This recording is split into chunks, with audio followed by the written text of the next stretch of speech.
OTW lagi, gas lagi, gas lagi, gas lagi. Bab 2147 sampai bab 2148. Li Fugui baru saja selesai berbicara. Saat ini, Hua Duo tersenyum di sampingnya dan berkata, "Fugui, tahukah Anda apa yang baru saja dikatakan Tuan Simierv kepada saya?" Li Fugui berpura-pura penasaran dan bertanya, "Apa yang Anda katakan?" Hua Duo berkata terus terang, "Halo Pak Milf sebenarnya mengatakan bahwa masyarakat kota Nanshan hanya pandai dalam hal air. Dalam aspek lain, mereka tidak ada bedanya dengan orang biasa, dan kemampuan bertarung mereka sama dengan orang biasa. Bukankah ini lelucon? Jika orang-orang di sini benar-benar seperti orang biasa, bukankah kekuatan ilahi mereka akan sia-sia?" Xie Mierv perlahan-lahan mendapatkan kembali pikirannya. Dengan senyuman di bibirnya, dia berkata, "Direktur Hua, Tuan Li, semua yang saya katakan adalah benar.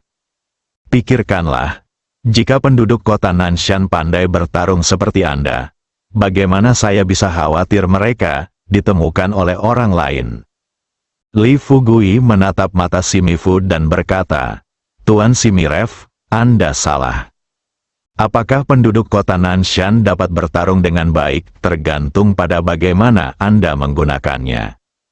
Jika Anda memanfaatkannya dengan baik, dari orang-orang ini, mereka pasti bisa menjadi pelaut terkuat di dunia.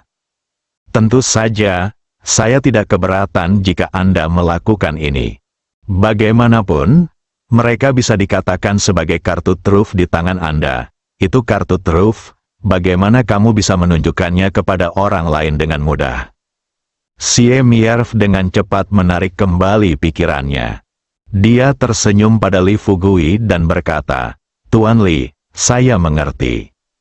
Sejujurnya, saya tidak begitu percaya dengan apa yang Anda katakan kepada saya tadi.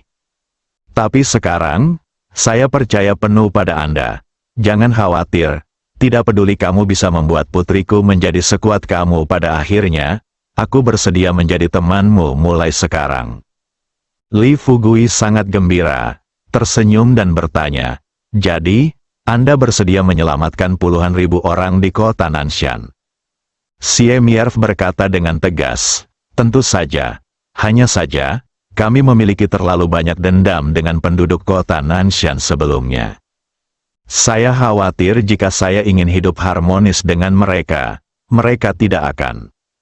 Li Fugui berkata terus terang, "Jangan khawatir, selama Anda mau, serahkan sisanya kepada saya. Lagi pula, aku sudah melakukannya sebelumnya. Aku berjanji padamu bahwa setelah merebut kota Nanshan kali ini, aku akan menjadikan putrimu penguasa kota-kota Nanshan. Kamu dapat yakin di sini, aku berjanji akan menyelesaikan masalah ini." Tunggu Li Fugui selesai. Ada sedikit rasa malu di wajah Xie Miervu. "Sejujurnya dengan Tuan Li, saya menjadikan Miao Yu sebagai penguasa kota-kota Nanshan hanya karena saya ingin dia mengambil alih kota Nanshan. Setelah itu, kita bisa menyingkirkannya semua orang di kota Nanshan. Tetapi sekarang, karena Anda telah meminta saya untuk mengampuni penduduk kota Nanshan, tidak masalah apakah penguasa kota itu adalah Miao Yu atau bukan," kata Li Fugui saat ini. Tapi dia langsung melambaikan tangannya dan berkata, "Tidak, saya, Li Fugui, selalu melakukan hal yang sama. Karena saya telah berjanji untuk membantu Anda dan membiarkan Miao Yu menjadi penguasa kota Nanshan, maka saya pasti akan melakukan ini." Setelah meninggalkan ini, kata-kata, Li Fugui meraih pergelangan tangan Xie Miervu dan berkata sambil tersenyum, "Ayo pergi dan lihat bagaimana bahan obat dikemas. Jika semuanya dimasukkan ke dalam truk, saya akan meminta anak buah saya mengirimkan bahan obat ke kota Nanshan terlebih dahulu. Ngomong-ngomong, jika kamu tertarik, kamu bisa datang ke kota Nanshan besok siang. Jangan khawatir, keselamatanmu terjamin bersamaku di sini." Xie Mierv bertanya ragu-ragu, Tuan Li, tolong tanyakan padaku, apa bisakah kamu melakukannya di kota Nanshan? Li Fugui tersenyum dan berkata kepada Xie Mierfu, apa, aku sudah bertahun-tahun tidak bertemu ayah mertuamu. Aku memberimu kesempatan kali ini pergi menemuinya, lihatlah ayah mertuamu dan minta maaf padanya. Oke, biarkan dia melepaskan masa lalu, jangan merasakan tekanan apapun. Xie Mierf menghela nafas, ya, Li Fugui benar. Biarkan dia melewati masa lalu, mengapa kamu begitu bermasalah sekarang? Katakan lagi, Li Fugui berjanji akan memberinya banyak manfaat.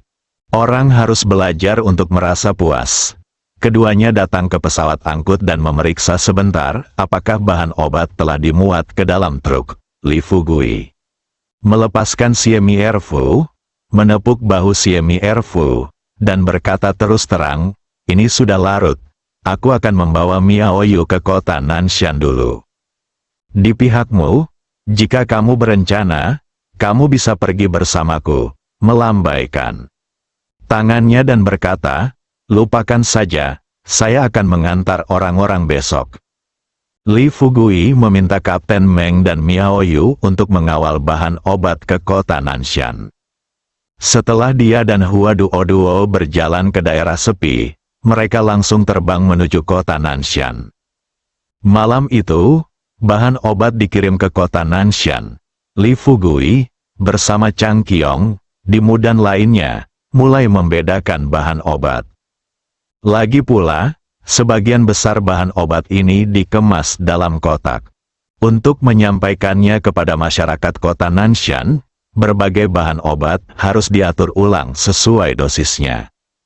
Ketika tenaga kerja tidak mencukupi, Li Fugui secara khusus meminta Masido mencari beberapa orang yang bisa membaca dan menulis. Untung, orang-orang di sini terlihat seperti Li Fugui dan lainnya. Apalagi karakter yang mereka pelajari semuanya merupakan karakter persegi yang diturunkan dari nenek moyang ribuan tahun yang lalu. Li Fugui hanya menyerahkan resepnya kepada orang-orang ini, dan mereka segera mendapatkannya dan dengan terampil menyiapkan obatnya. Dari pagi hari, saya sibuk sampai tengah hari keesokan harinya. Setelah semua orang di kota Nanshan mendapatkan bahan obat, Li Fugui tersenyum cerah di bibirnya, kembali ke rumah Maxi. Miao Yu, Chang Qiong dan lainnya secara alami mengikuti di belakang Li Fugui. Semua orang baru saja datang ke halaman. Marci melangkah maju secara emosional dan berlutut tepat di depan Li Fugui. Dermawan, terima kasih telah membantu kami kali ini. Marci berlinang air mata. Setelah melihat ini, Li Fugui segera melangkah maju untuk membantu masih berdiri. Tuan Kota Tua, tolong jangan lakukan ini. Masih tersedak dan berkata, dermawan saya, beritahu saya, apa yang Anda ingin kami lakukan untuk Anda? Selama itu masih dalam kemampuan kami akan melakukan apapun yang kami bisa. Bisa? Li Fugui tersenyum dan berkata, apa yang dapat Anda lakukan untuk kami? Krisis di kota Nanshan telah teratasi kali ini, dan saya ingin menyampaikan kabar baik kepada Anda. Saya bertemu dengan Xie Mierf kemarin. He telah sepakat bahwa mulai saat ini, dia bersedia hidup rukun dengan masyarakat kota Nanshan. Jika tidak terjadi apa-apa, Tuan Xie Mierf akan datang ke kota Nanshan untuk menemui Anda nanti. Saat itu, saya harap Anda dapat mengubah permusuhan menjadi persahabatan dengannya. Dia buru-buru mengangguk dan berkata, aku akan mendengarkanmu, semuanya terserah kamu. Penjaga dari kota Nanshan bergegas masuk keluar pintu. Baru saja masuk ke pintu, penjaga itu dengan cepat berkata kepada Xie Mierf, Tuan kota Tuan Xie Mierf telah membawa orang ke gerbang kota. Masih tidak menunjukkan banyak kegembiraan, dia tampak tenang dan berkata, terus terang kepada pengawalnya, tolong minta dia masuk. Saat ini, Xiang Guo Zibai buru-buru melangkah maju dan bertanya pada Masih dengan gelisah, Tuan Kota Tua, biarkan dia datang sekarang, Kalau dia ada di sini, ada konflik di kota. Tapi apa yang harus kita lakukan? Masih memandang Li Fugui, lalu memandang Zibai di depannya dan berkata sambil tersenyum, "Zibai, kamu terlalu khawatir. Jika Siemierfu benar-benar berencana untuk menghadapinya seperti sebelumnya, saya pikir dermawan kita dapat membunuh puluhan ribu orang di kota Nanshan tanpa bantuannya. Dan sekarang, dermawan telah melakukan perjalanan ribuan mil untuk menemukan bahan obat untuk kita. Kali ini, wabah telah sepenuhnya dihilangkan. Apalagi yang harus kita ragukan?"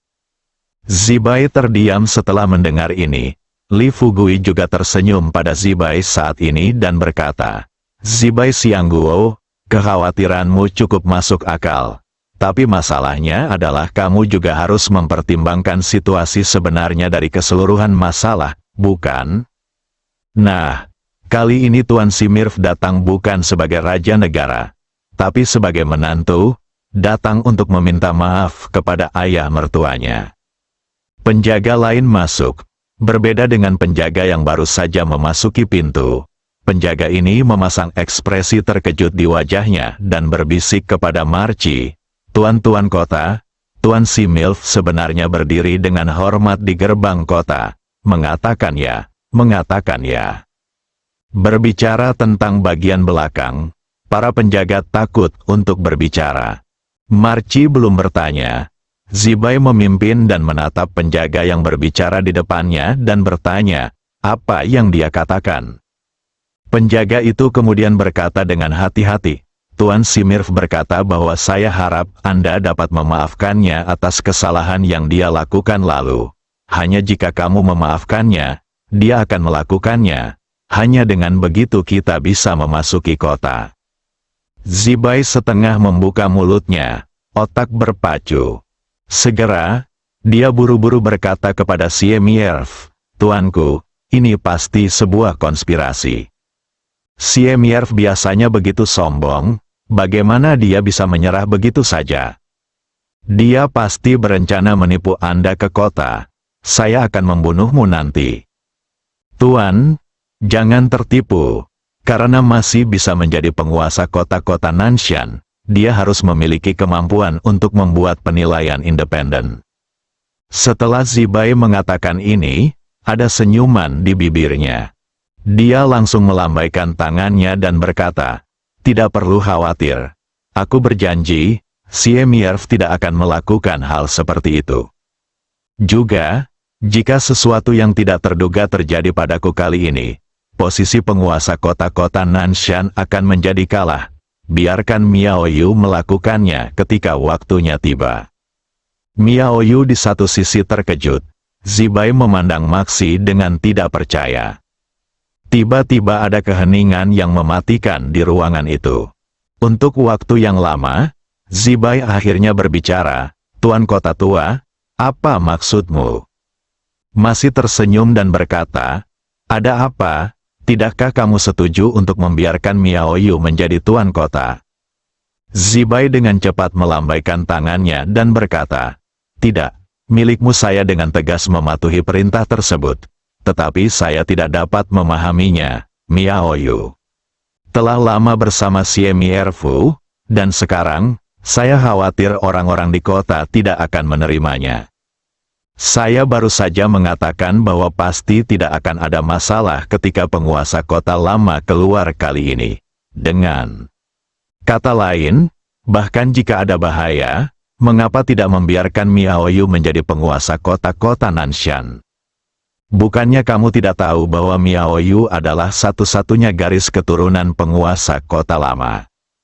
Pahamilah bahwa penguasa kota-kota Nanshan selalu bertanggung jawab atas keluarga penguasa kota tua. Tentu saja, Anda banyak bicara sekarang. Mungkinkah Anda ingin menjadi penguasa kota-kota Nanshan? Mengatakan. Zibai berkata kepada Li Fugui dengan emosional, "Tuan Li, jangan bicara omong kosong. Bagaimana mungkin saya, Zibai, memiliki pemikiran seperti itu?" Bahkan Maxi di sebelahnya tersenyum dan menjelaskan kepada Li Fugui, "Dermawan saya, Anda terlalu khawatir tentang masalah ini. Perdana Menteri Zibai telah bersama saya sejak dia berusia 20-an, dan telah mengabdikan hidupnya untuk masyarakat kota Nanshan selama beberapa dekade Menteri Zibai. Setelah mengatakan ini sambil tersenyum, Marci melihat keluar pintu. Dia berhenti sejenak, lalu menyembunyikan senyuman di wajahnya, dan berkata dengan serius di depan semua orang, "Kami di kota Nanshan telah memutuskan kontak dengan orang-orang di luar kota selama bertahun-tahun.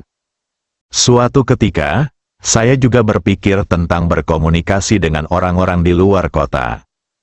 Tapi tidak pernah ada kesempatan. Selain itu, kita tidak bisa melanggar aturan yang ditetapkan oleh nenek moyang kita. Tapi kali ini, saya pikir sudah waktunya bagi kita untuk berubah. Jika kita tidak berubah, cepat atau lambat kota Nanshan kita akan lenyap dalam sungai panjang sejarah." Zibai masih khawatir. Dia bertanya kepada Masi dengan ragu-ragu, "Tuan Kota Tua, apakah kamu tidak takut setelah kita melakukan kontak dengan dunia luar, rahasia kota Nanshan kita tidak dapat lagi disimpan?" Masi tersenyum tipis di sudut mulutnya, dan tiba-tiba melihat ke arah Li Fugui. Tampilan ini, Li Fugui terkejut. Dia tidak menyangka Marci akan berpikir untuk meminta bantuannya dalam masalah ini. Terkejut, Li Fugui buru-buru melangkah maju dan tersenyum pada Zibai. "Perdana Menteri Zibai, Anda dapat yakin akan hal ini. Selama Anda bersedia melanjutkan komunikasi dengan orang-orang di luar kota, saya jamin orang-orang di luar kota pasti akan membantu Anda. Rahasiakan, jika Anda tidak percaya dengan apa yang saya katakan, mengapa saya tidak menunggu dan membiarkan Tuan Simierv secara pribadi menjaminnya untuk Anda?" Zibai mengepalkan tangannya, dia sepertinya sudah mengambil keputusan. Menghadapi Masi di depan semua orang, dia berkata, "Tuan Kota, karena Anda sudah mempertimbangkannya, saya akan mematuhi pengaturan Anda. Dan, jangan khawatir, jika sesuatu yang tidak terduga terjadi di luar kota kali ini, saya akan melakukannya sama seperti saya melayani Anda. Saya akan melayani Nona Miaoyu dan membiarkan dia mengambil alih posisi Anda sebagai penguasa kota-kota Nanshan kami." Setelah Zibai selesai berbicara, Marci tidak berkata apa-apa lagi. Dia perlahan berjalan menuju pintu. Chang Qiong dan yang lainnya saling memandang, dan segera semua mata mereka tertuju pada Li Fugui. Ketika Li Fugui melihat ini, dia hanya tersenyum dan berkata terus terang kepada Chang Qiong dan yang lainnya, "Saudara Chang Qiong, kalian minum teh saja dan tunggu di sini. Duo dan saya akan keluar untuk melihat dan akan segera kembali." Qiong dan yang lainnya menghadap Li Fugui. Mereka semua mengangguk setuju. Li Fugui mengikuti Masi. Sekelompok orang tiba di luar kota.